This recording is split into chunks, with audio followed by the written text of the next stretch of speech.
Hello, everyone. Uh, Apologies for speaking from a paper. Uh, so I am currently a professor, associate professor at UPES School of Design in Dehradun. And as you can see, we have like a really beautiful campus. I am a professor in the foundation department, and I teach all the core subjects in foundation. Picture from one of the classes that I took. But I'm actually here to talk about my journey in ceramics.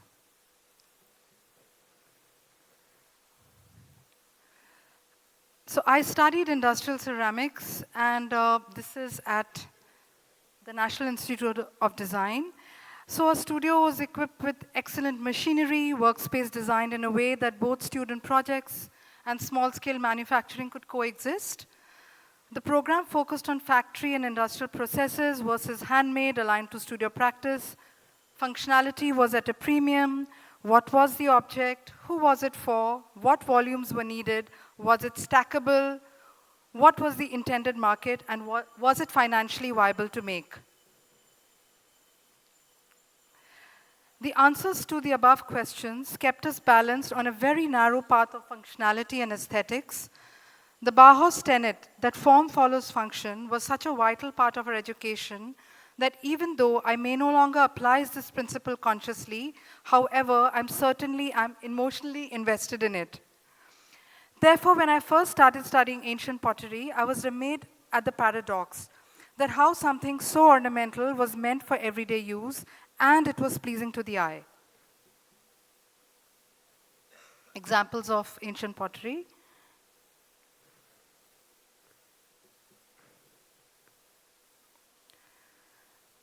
The fact is, decoration was the norm in ancient world. We are able to identify and attribute the object to a particular geographical area or community, often through the special details of ornamentation and their material knowledge.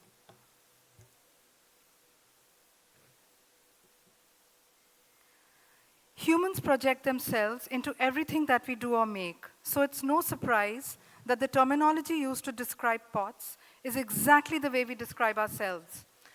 What's more, even by function, it's only a step removed. The rim is also called the lip. We use terms like the belly, where the pot is flared. The mouth is from where the water is poured in or out. The neck is long or short. The handle is literally the hand where we hold it from. And the foot rim is where the pot finds its balance.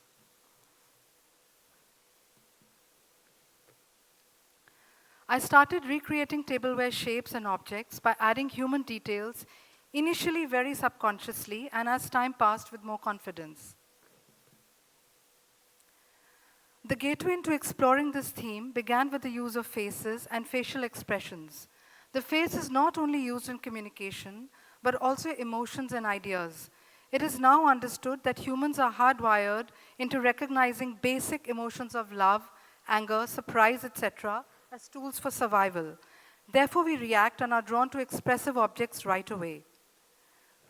The work titled Series Anthropomorphic that I first exhibited in 2010, and for the record, pre-Instagram, plays with the tension of functionality in ceramics and the idea of objecty art that teases the viewer to see these objects as functional tableware, while in reality they appear much more fantastical.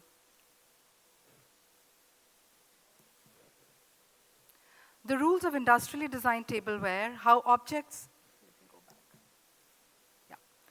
The rules of industrially designed tableware, how objects worked in tandem with one another, helped in building characters and forming relationships between them. To illustrate as an example, let's look at this set, the central item, the teapot or the pitcher, around which the rest of the objects are designed. And we hold it in our hands, not for as long as, say, the cups and saucers. This knowledge helped me define the roles and project personality onto them. In this picture, the central figure, the mother jug, surrounded by her children, the cups.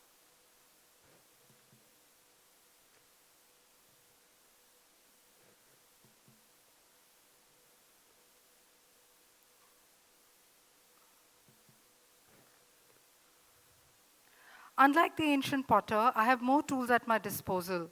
and I started using photography to create scenes to control the narrative. A theatrical aspect comes forth through object interaction and storytelling, and this also helped me control how the viewer experienced my work.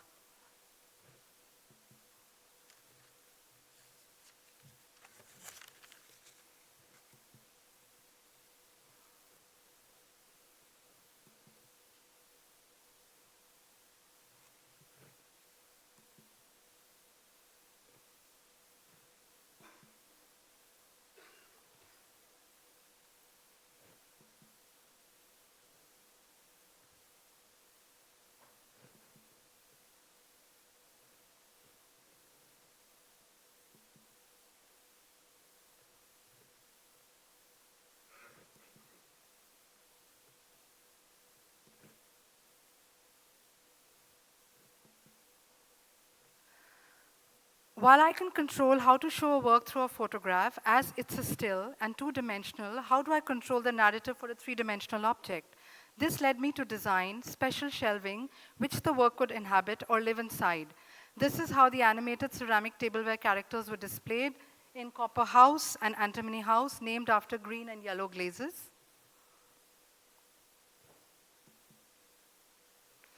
I also started delving into sculpture, creating extremely delicate ribbon-like forms that are challenging to make.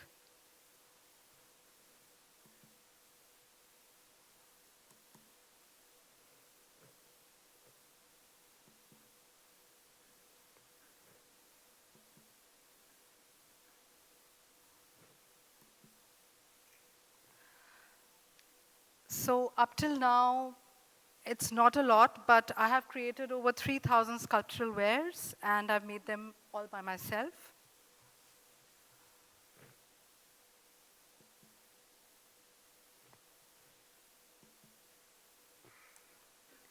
Along with creating tableware, I also branched out into creating small site-based installations. This one is from 2011 for a show I did at Alliance Française, inspired from a French cinema. These are high-fired bricks, hand-painted, and also with transfer decoration.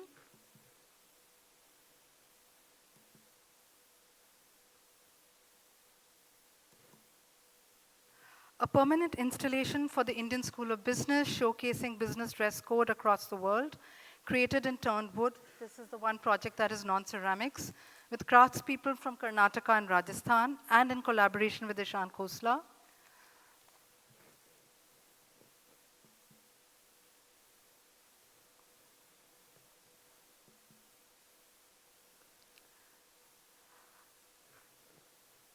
Circles and shapes, playing with repetitions of form and color for a private residence.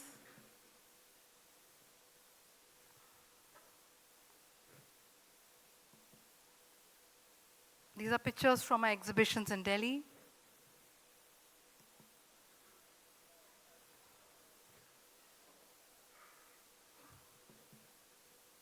Moving on to another project.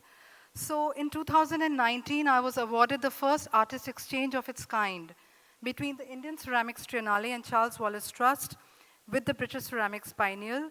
This award took me to Stoke-upon-Trent in England for a period of 2 months, where ceramics was made industrially, thanks to a large supply of coal and clay. So these pictures show the skies at Stoke that were forever polluted, as the production of ceramics was at an all-time high.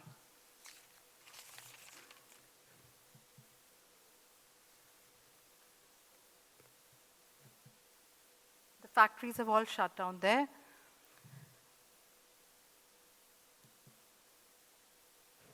So my ceramics proposal was centered around a very traditional British artifact called the Toby jug, made in the early 18th century.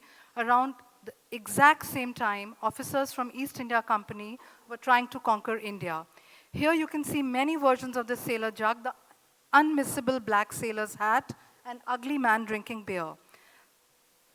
And you can also see one of them wearing a red coat, the uniform of soldiers or tradesmen from East India Company. So my proposal looked at the time in India when officers or young sailors from East India Company came not only for trade, but also to find love and adopt the language and mannerisms of the ruling class.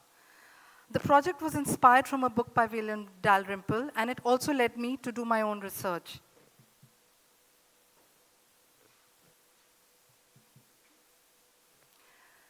So here we see the British resident in Old Delhi smoking a hookah, enjoying a nautch performance in his house.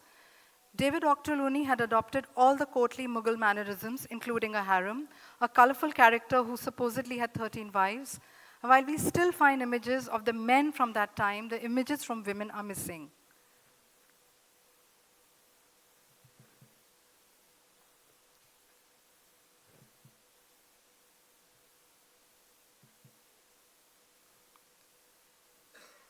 So my research, my work was actually based on actual people from that time.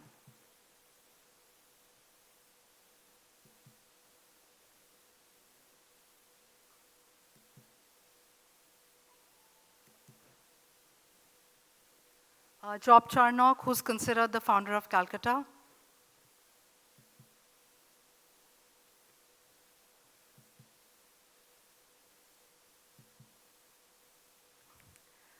So my research led me to Bejabai, a Maratha queen and banker who had huge mistrust of the British.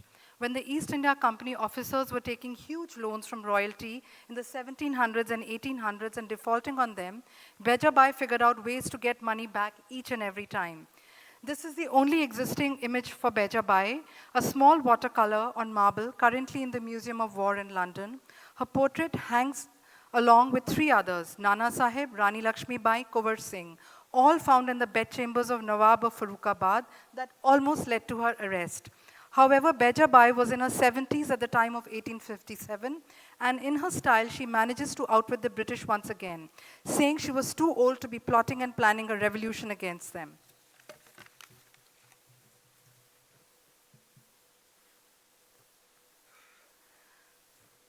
So these are images from Fanny Park's book titled Wanderings of a Pilgrim in Search of the Exquisite. She was the wife of an East India Company officer who lived in India for 24 years. She talks about her time in India with humor and wit, and it's in volume 2 that I chanced upon a paragraph where she is in such awe of this queen. And she praises Bejabai saying that, oh, if I was an Asiatic, I would like to be a Maratha. In her book, she also mentions that they go horse riding together, Bejabai telling Fanny Parks to ride the horse properly, not in the Victorian style, the way women did at that time. This became an important historical connection for me to create a small British-style flat packs. On the left is a portrait of Nawab of Awadh, founder of Lucknow, as painted by Zoffany, a neoclassical painter who lived in Lucknow at that time. And so all these work were created in the style of British flat pack and Toby Jug, small flat sculptures that captured actual people from that time, considered local heroes. These sculptures were small, throwaway artifacts, and that were created in Stoke, sparking conversations and gossip from 1700s to 1800s. Today, both Toby Jugs and flatbacks are prized and collected due to their historical and cultural significance. I was recently invited for a 3-month residency in Jingdezhen, the city that is the birthplace of porcelain, where blue on white colors were perfected in the Ming dynasty period, 1300s to 1600s. So my proposal for creating works there, once again, was looking at ancient ceramics, but this time through the lens of coexistence. My years of interest in ceramics history led me to look at how cultures and civilizations have communicated through objects that they create. Jingdezhen, with its 1,000-year-old history, seemed the perfect place for that proposal. And my work dealt with global influences. So here's a picture of a harpy, which is a half-bird, half-woman, a mythical creature from Greek mythology, first appearing in relief carvings in modern-day Turkey. I was looking at basically animal representations, hybrid human forms. And in ancient world, animals were considered our ancestors, relegated to high positions. That has inspired amazing art forms across the world, including India. And the Tarshishuan International Arts Center provided a vibrant and forgiving space to create works at one's own space. And there, I got obsessed with making a crocodile inspired from Ecuador. It took me many attempts to get it right. Since this was a large work, it required me to plan drying times, figure out how the legs could be load-bearing, and not collapse in the heat of the kiln.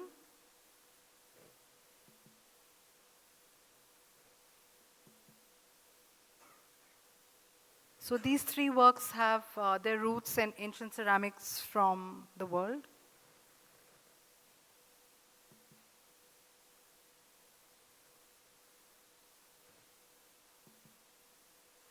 Meanwhile, I was also creating small chairs to test colors and glazes. Testing colors is standard practice in ceramics, as we rely so much on fire to make or break the result. And while most ceramic artists and designers use basic flat tiles, my work on chairs with many colors and effects caught the eye of the director there.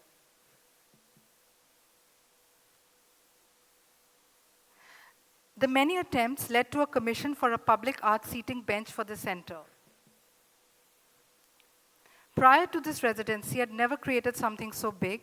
The crocodile bench, made in 3 parts, had to be structurally sound so people could sit on it. These are some of the pictures of the work being loaded in the massive kilns there.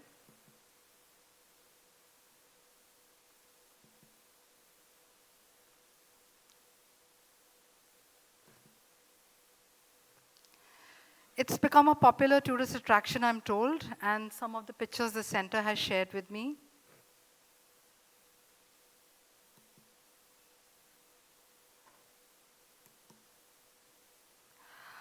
So I'm going to end with an image of a work by a traditional potter in Alwar district of Rajasthan. Om Prakash has created absolutely the most exquisite pots of varying sizes, from 6 mm to 300 mm. The work titled Shunya is remarkable for precision of form, and this kind of scaling up or down is a lost art.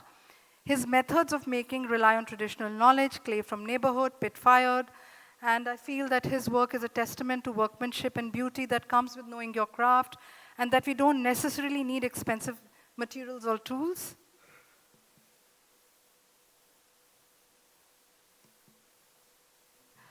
So as you can see, I operate on the intersections of art, craft, and design. Our fingertips are considered the most sensitive parts of our body, with over 1,000 touch receptors on each fingertip that convey information about size, shape, and texture of objects. So when we consume or use or surround ourselves with crafted products, that the work carries in itself all the care and knowledge of the person who made it as a capsule.